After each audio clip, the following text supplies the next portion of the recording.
All right. So we are starting a new chapter, a new unit on citizenship and American government. I know that you guys already get a U.S. government class during this, during your time here in high school. However, it is important. It is so important that I like to reiterate it. I like for you guys to understand, um, to hear it again, because sometimes you may be daydreaming the first time.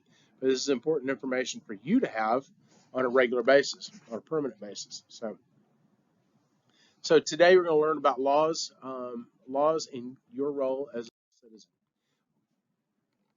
Oh, sorry. All right, we're going to understand what it means to be a citizen of the United States, which is a representative democracy. Okay, it's not a true democracy, but it's a representative democracy. We'll talk about a little bit about the nuances of that. We'll explain authority and laws. We'll define your role as a citizen and your rights and responsibilities as such. Okay? The fondness of American citizens have for banding together in organizations to address problems of common interest. I'm going to go ahead and tell you what these are.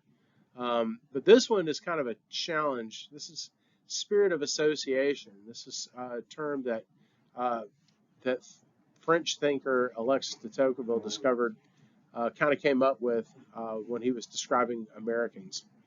A rule of conduct or procedure established by custom, agreement, or authority. What do you think it is? It's a law. Go ahead and key it in. So, good. All right, it's a law. The status of a citizen, that's not or, it's of a citizen, with its attendant duties, rights, and privileges. What do you think that status is? Citizenship. That's right. Good. Okay. All right. How about the power to influence or command thought, opinion, or behavior exercised by one lawfully elected or appointed? No. Power to influence or command thought. Oh, yeah. You're right. I'm sorry. Yep. Exercised by one lawfully elected or appointed. You're right. That's constituted authority. Good. Okay. A member of a political community. Not a political party. It's a citizen, right? Because the United States is a political community. We're a country. Okay. All right. I'm going to just skip over these because we've already covered these. All right. Constituted authority, spirit of association. I'm going to go ahead and skip over this one unless you can answer it real quick. But it's to what degree have you volunteered or in your community or other school projects and stuff? So hopefully you've been involved in those to some degree. All right. 2 Russian immigrants moved to Texas in 2012 under a work visa. Their daughter Lydia was born in Dallas in 2013. Is she a U.S. citizen? All right. Nolan's saying yes. Yes, she is. But how's she a citizen? She was born here. She was born on U.S. soil, also known as Jussoli, Jussoli, which we'll cover in a little bit. So, good. All right, 2 to 3 qualities of a good citizen. Tell me. Be willing to get involved with your community. What's something else you can do? You can follow her. You can be a good follower, right? All right. What else? How about voting? Is that a responsibility? Yeah, it is. I mean, you've got a choice. You don't have to vote. I mean, it's a free country. You don't have to vote, but it is a responsibility. So you should choose to do that. How about paying taxes? I hate paying taxes, but yeah, I do. And then I also obey the laws, even if I think the person who's enforcing them is a knucklehead. All right, I still have to obey those laws. All right, laws and roles as a citizen. We all have a job to do. We all have something to play, a role to play in the governance of our nation. And we all take responsibility. These people gave their lives. They actually paid the ultimate sacrifice for their country. And they gave their lives protecting people that they didn't know. They didn't know where that airplane was going. They knew that it was about to be used as a weapon, though. And so they overtook those hijackers, and but unfortunately, none of them knew how to fly a 757, and they ended up lawn darting it in Pennsylvania. But these people all gave their lives for other people. Authority is the answer to the question, who says so?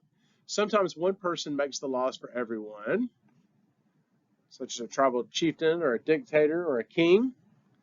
A king would be considered a monarch, you know.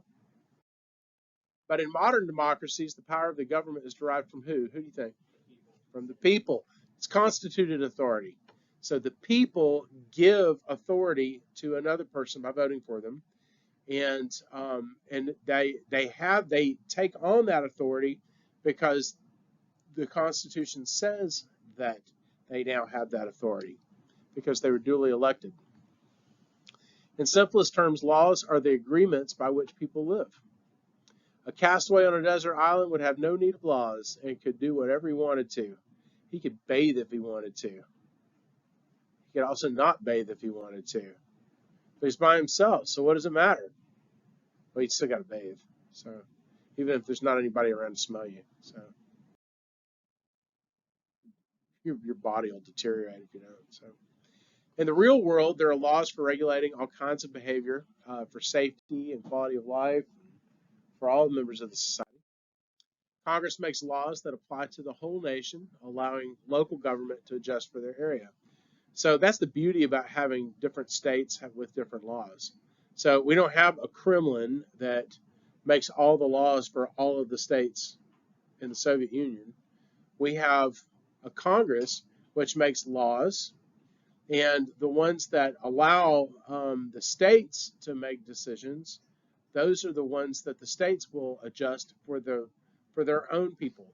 Like, for instance, what's important to people in Washington State may not be important to people in Alabama, and vice versa. Okay? Alabama will govern their government will govern their people the way Alabamians want to be governed, and the people in Washington State will be governed. Their government will govern them the way that they need to be governed, because we're different. That's the thing that's so remarkable about states is that they meet the needs of people that are peculiar to that state. So we just talked about the state. Now the county. We have things that are important to counties. You ever notice when you're on Interstate 20, when you're in Aiken County, and it's really bumpy, and then when you pass over into Lexington County, it gets smooth? And it's because different counties, it's important to have smooth roads, or maybe the Aiken County just hadn't gotten around to it yet. Uh-huh. Yeah. Half of it was paved smoothly and the rest was all bumpy. Yeah. It was annoying. Yeah, you know, in Colorado, you can have, it's a major state highway and it's a dirt road. Major state highway is a dirt road. Up in New England, when I lived in Connecticut, what they do is they pour cinders on the road, and as cars would drive across it, it would compress the cinders and it would pave it. It was the strangest thing. So,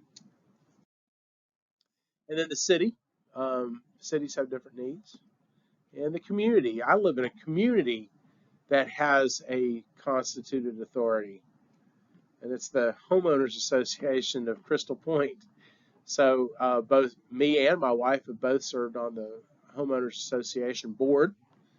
We were elected by the members of the HOA to help make sure that the lights were turned on, the street lights were on, and that the water bill was paid so that the sprinklers would run to keep the grass green, or that the landscaper would mow the grass for all the common areas or plant flowers and things like that. So, and keep people from parking on their lawns and bringing everybody's house value down. That's really the purpose of an HOA, by the way. It has little to do with enforcing laws. It has everything to do with keeping your house value. So, all major members of a local and national government are elected by citizens. All the laws passed by government at federal and local levels, they have the force and consent of the people behind them. even if I don't like the dumb law that got passed. All right, the majority elected those representatives, and which demonstrated the interests of the majority of the people. It's the majority that this is the way we have a democratic society. All right, since Congress is a constituted authority, its members were appointed to an office or lawfully elected, which applies to both the Senate and the House of Representatives. As an American citizen, it's your right and responsibility to accept the authority that's been constituted above you, and then also to vote, to exercise your voice in voting for representatives. If you don't vote, you have no right to complain. Now, do you have a right to complain if you voted and the wrong person got in? You can't complain. You can't complain. It's not going to do much. But what's more helpful, to complain or to still help the government work? Help. It's better to help the government work. Complaining will only go so far, and eventually people will get tired of hearing it. All right. Responsibilities and rights. Authoritative bodies make assurances to the people for granting those bodies the authority to continue governing. So in other words, I'll promise a candidate for the Congress my vote if I know that what they're going to vote for is what I believe in. And if I don't like what they say, then I'm not going to vote for them. All right, civil rights protect people in their private lives. Hey, civil rights is not just what was granted to people in 1964. Okay, civil rights it protects private citizens across the board. Okay, and there's a method of redress for when people's civil rights are violated. Hey, apolitical rights. Do people have apolitical rights? They do. What's a good example of an apolitical community?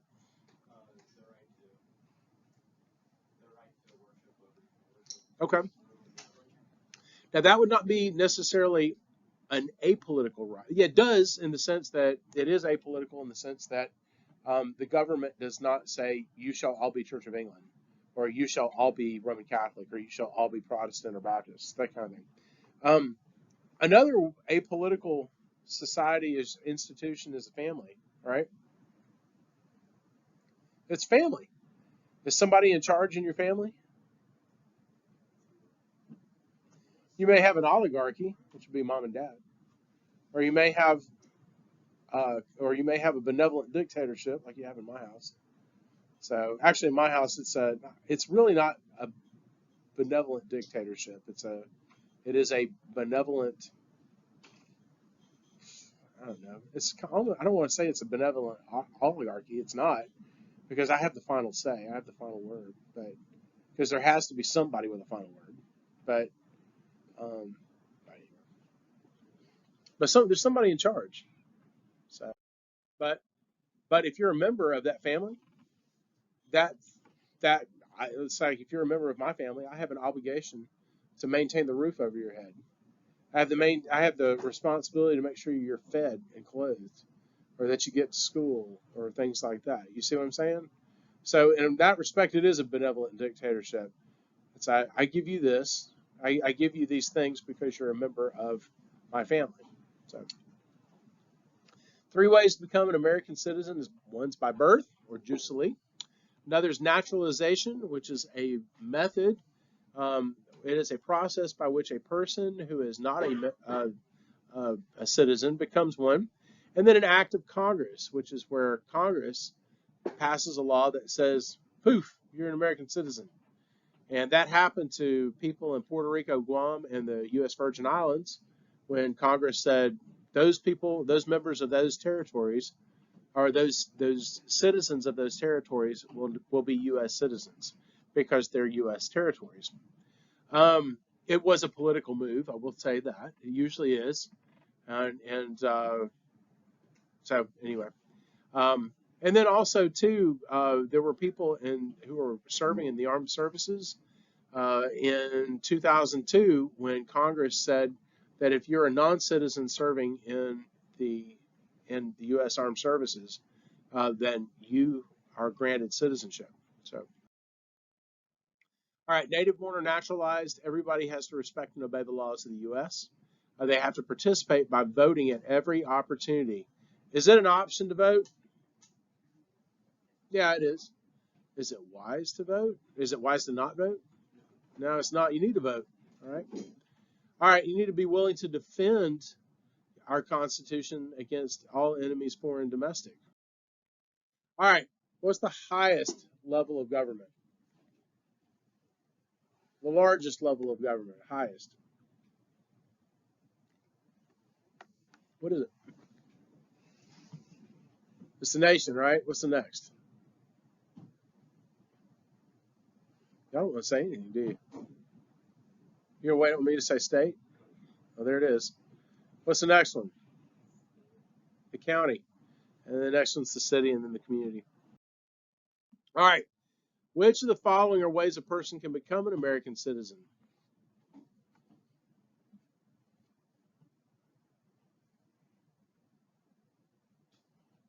Is it taking all your answers? Yep. Good. Good. All right, what is it? B, C, and E. Birth, Congress, and naturalization. 26th Amendment to the Constitution passed in 71 lowered the voting age to 18. Okay. You can begin the voting process early by voting in school, at clubs, that type of thing. You can get practice voting. All right, the Founding Fathers tried to initiate change through the existing laws until they felt conditions had become intolerable. They got tired of being taxed and receiving nothing in return for it. And so they complained to the government. They said to the government of England and said, hey, this isn't right for you guys to be taxing us, and yet we don't have any say on that taxation. We want to send somebody to Parliament. And they said, no, you can't do that. And we said, fine, we'll form our own government. And they did.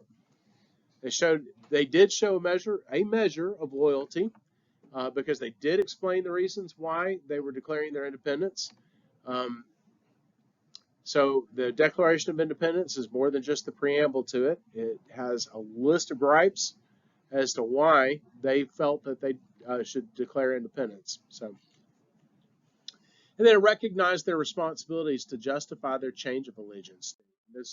All of those declarations explained all that. Okay. All right. The founders of our country were willing to sacrifice everything to establish our nation. They said, we mutually pledge to each other our lives, our fortunes, and our sacred honor. In other words, they were all in. They were completely willing to die so that others could reap the benefits of our country. Alexis de Tocqueville was a French thinker who came and visited the United States in its infancy back in the early 19th century, which is the early 1800s. And he saw some things, this was back before the French Revolution, and he saw some things that were really impressive to him. Is it before the French Revolution? I think French Revolution was 1789, I think. I think it happened after. Yeah, I think it may have. It may have happened. I don't remember. I've been telling everybody it was before. But anyway, in the early 1800s, I think is when I think he did come after the French Revolution. So. All right, but he came, and there were some things that really impressed him. He was wondering how a society that's materialistic like ours is, and when he was saying materialistic, he wasn't talking about phones and iPads and cars. He was talking about the accumulation of wealth, as in crops and grain. We built big barns for all of our cows and horses and our corn and wheat and that kind of stuff. We had a lot of things, big houses and stuff. But he was wondering how they could have civic spirit. And part of it, and I will tell you this, part of it has to do with religion. Religion played a big part of it because religion is communal. It is not something that one person, I know people will say, well, religion is a private thing. It is a private thing, but it's practiced corporately. So, and And if people who are religious are a part of a community, well, then they care for each other. And so that was one of the things that he was really struck by. He believed that their spirit of association made local self-government work for the benefit of all. So in other words, these local governments contribute to the bigger government. All right, these are some thinkers. A lot of them are knuckleheads. I like John Locke. John Locke's a good guy, but the rest of them, I care less. So, but characteristics of a good citizen: value, respect, and defend rights guaranteed by the U.S. Constitution. In other words, you value them, you defend them, okay? And we defend them for other people too. That's what we do in the military. We accept the basic idea of majority rule under the U.S. Constitution. We believe in equal opportunity for everybody. We respect and uphold the law and its agencies, and we vote. We accept taxes as a price of necessary public services and pay them promptly. All right. I don't like paying taxes that I know are going to get wasted, but I have to do it, so I do it. I accept civic responsibilities and carry them out to the best of my ability. Okay. I was on my HOA. I served in the military. I serve in the government of my church, things like that. I support efforts to prevent war, but stand ready to defend the country if necessary.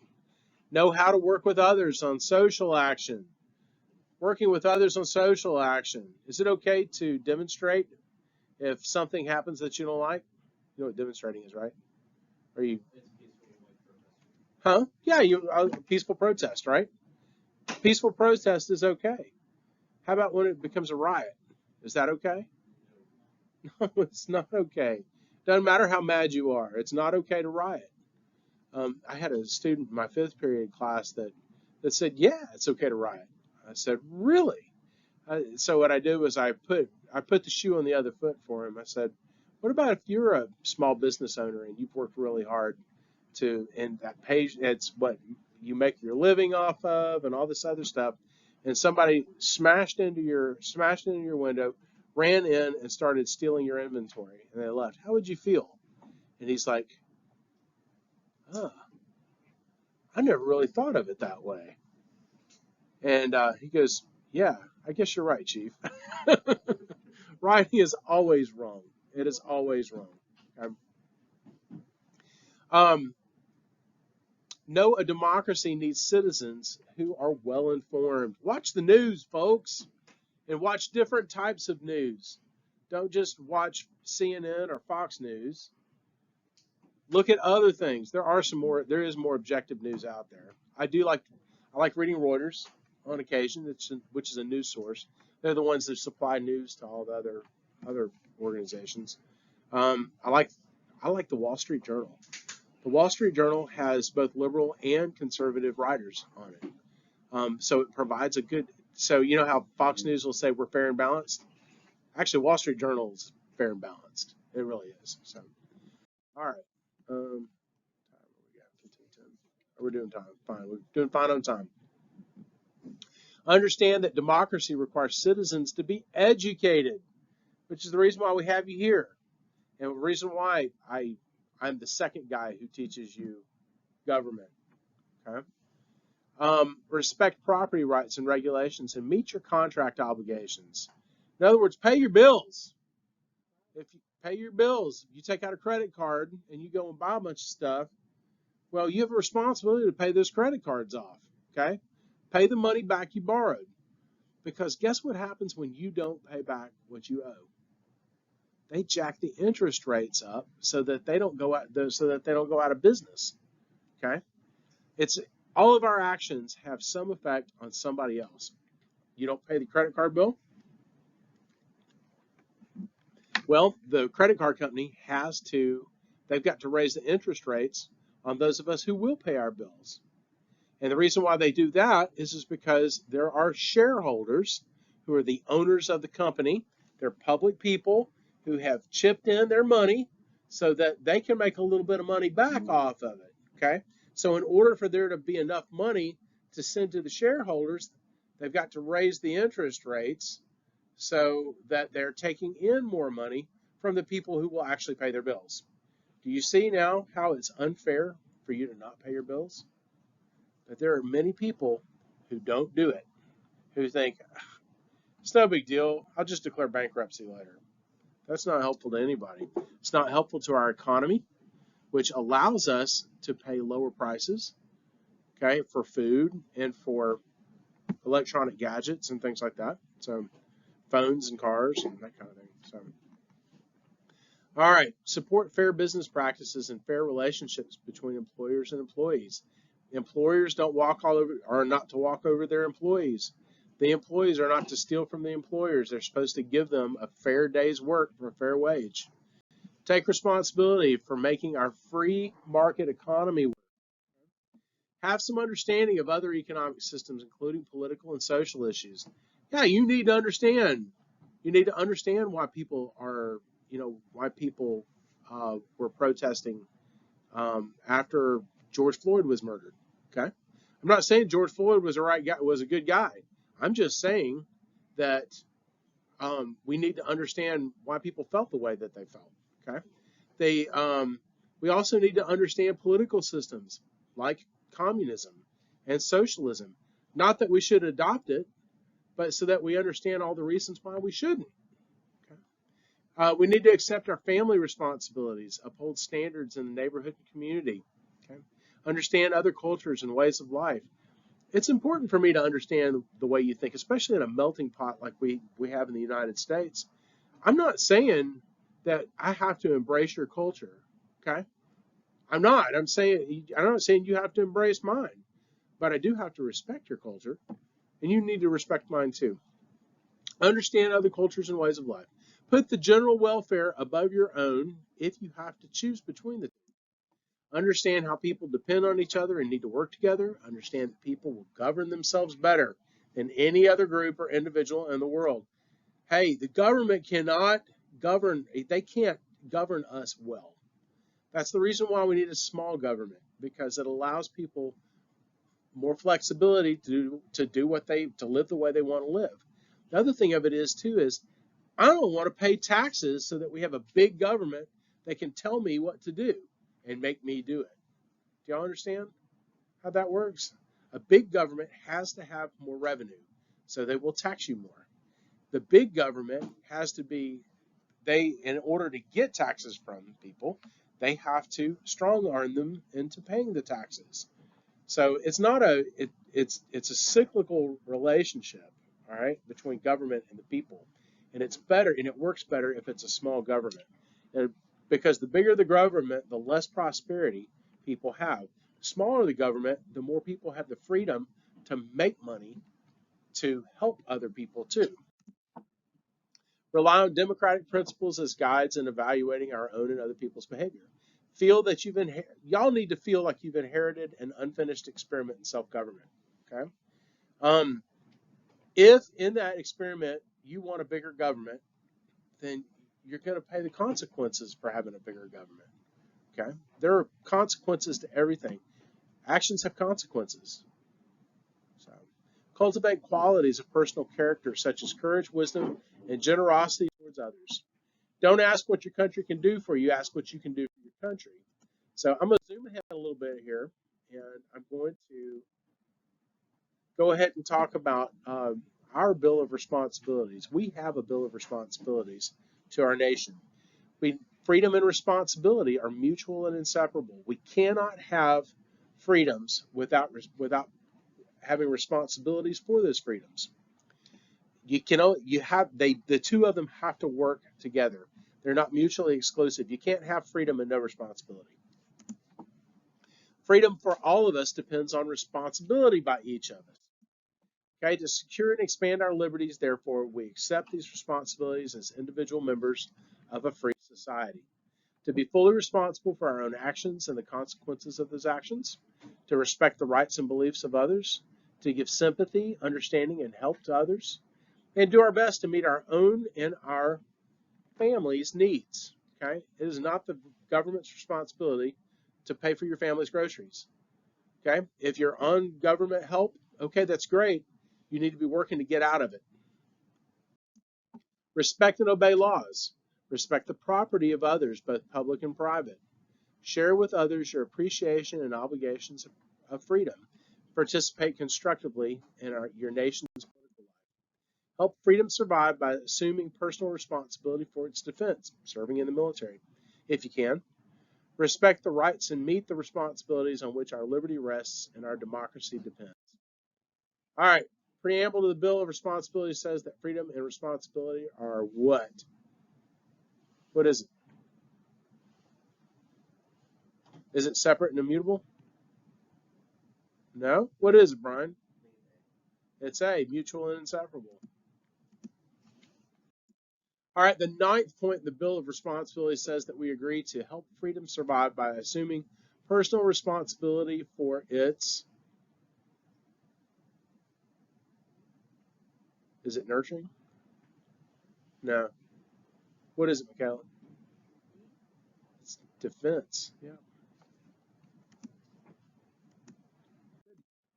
All right, 2 to 3 characteristics of a good citizen you think are the most challenging to achieve.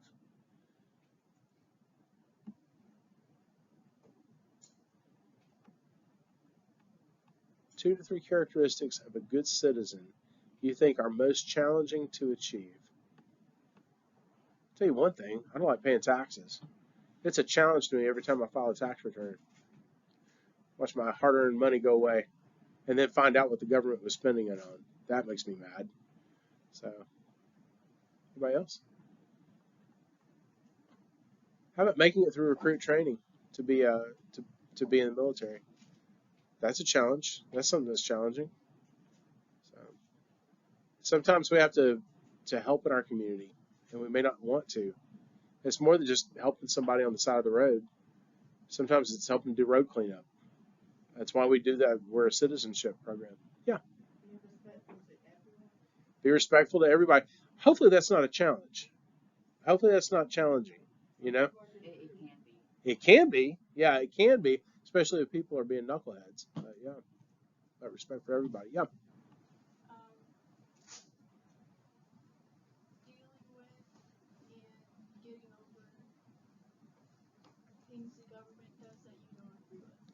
Okay. That's very good. So getting over and accepting things that that the government does that we don't agree with. How do we change that? Well, you can change your perspective and leave things the way they are, or what can you do to change things? Yeah. What he said, you can vote. Now, does that guarantee that change will happen? No, it doesn't. Sometimes at the grassroots level, we have to talk to other people and convince them the reason why they need to vote a certain way. So ultimately, is it their choice the way they vote? Yeah, it is their choice the way they vote. Maybe their convictions will not allow them to change the way they vote, and that's okay too. So at least they have a reason. That's why it's so important for you to learn about voting, learn about the candidates that you vote for, and not vote for whoever, ABC or FOX or MTV or BET or CMT or CNN or any of those others tell you should vote. They're going to try and convince you to vote a certain way. Don't do what they say. Study it for yourself. Find out for sure. There are people that are voting. I'll give you an example. There are people who are voting for candidates who are pro-abortion, who personally are not pro-abortion. But they don't study and find out that these people are pro-abortion. There are people who will vote for somebody who makes them pay union dues, but they don't but they don't want to be part of the union. So what do? Try and convince other people that don't want to pay dues, not to pay dues. Yeah. They also like to follow the masks. Follow the what? Masks. Okay. But people, I'm really thankful that in Aiken County, we are allowed to choose whether we wear a mask or not. I'm okay with that. Huh? She said they follow the masks. The masks. As in, they follow the sheeple. Or the way the sheeple are going. You know what sheeple are, right? There are people who like, they follow along like sheep. All right. Well, if we're going to follow a movement, what do we need to know? What do we need to do? We need to study up what that movement's about, right? We don't just go crazy. If somebody smashes a window and starts grabbing TV sets, do we do the same thing? Oh, we don't. That's a riot, by the way. So, all right, good. I thought it was a good discussion, y'all. You did good.